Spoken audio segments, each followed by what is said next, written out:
Good morning students. ఈరోజు ఒక లీఫ్ని ఒకదానిపైన ఒకటి ఉండేటప్పుడు ఆ లీఫ్స్ తాలూకా షేప్, అలాగనే వాటి తాలూకా వెలుగు నీడలు పెన్సిల్తో జాగ్రత్తగా షేడ్స్ ఎలా వేయాలో చూద్దాం. ఈ లీవ్స్ను వేసే డ్రాయింగ్ని నేచర్ డ్రాయింగ్ అంటారు.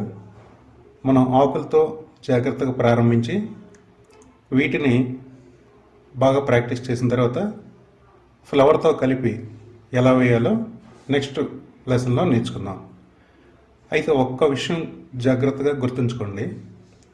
ఈ లీవ్స్ను వేస్తున్నప్పుడు లీఫ్ అనే కాదు, డ్రాయింగ్లో ఏ పిక్చర్ని మీరు వేద్దామని ప్రయత్నం చేసినా కాస్త ఓపికగా, నెమ్మదిగా, నిదానంగా వేయటానికి అలవాటు చేసుకోవాలి. అలా లేనప్పుడు ఏమవుతుందంటే 1కి 10 సార్లు మీరు గీసే గీతని చెరపాల్సి వస్తుంది. దానివల్ల మీరు వేసే బొమ్మ చెడిపోతుంది.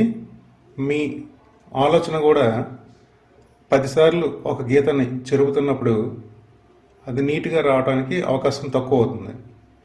అందుకు ఇందులో మీరు గమనించాల్సింది ఏంటంటే, మ్యాక్సిమం ప్రారంభం నుంచి పూర్తి చేసినంత వరకు కూడా నేను ఎక్కడ ఎరేజర్ యూజ్ చేయలేదు, రబ్బర్ని అసలు యూజ్ చేయలేదు. ఆ విషయాన్ని మీరు కూడా ఒకసారి గమనించండి. మీరు కూడా అలా వేయడానికి ప్రయత్నం చేయండి. ఓకేనా? మీకు కనుక ఈ పిక్చర్ నచ్చినట్లయితే మీకులాగే ప్రాక్టీస్ చేద్దామని ఇంట్రెస్ట్ ఉన్న వాళ్ళకి బేసిక్స్ నుండి ఈ డ్రాయింగ్ చెప్తున్నాను. మీ ఫ్రెండ్స్కి, మీ రిలేటివ్స్కి ఎవరికైనా మీరు షేర్ చేయండి, సబ్స్క్రైబ్ చేసుకోండి.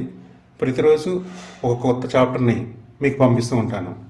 ఈ సమ్మర్ అంతా చక్కగా మీరు ప్రాక్టీస్ చేసిన తర్వాత మీకు అవసరమైన సైన్స్ డయాగ్రామ్స్ కానీ, మీకు కావాల్సిన రికార్డ్ షీట్స్ కానీ ఏవైనా హ్యాపీగా వేరే వాళ్ళ మీద ఆధారపడాల్సిన అవసరం లేకుండా మీ బొమ్మల్ని మీరే చక్కగా వేసుకోగలిగినటువంటి సామర్థ్యం మీకు వస్తుంది. Okay, bye.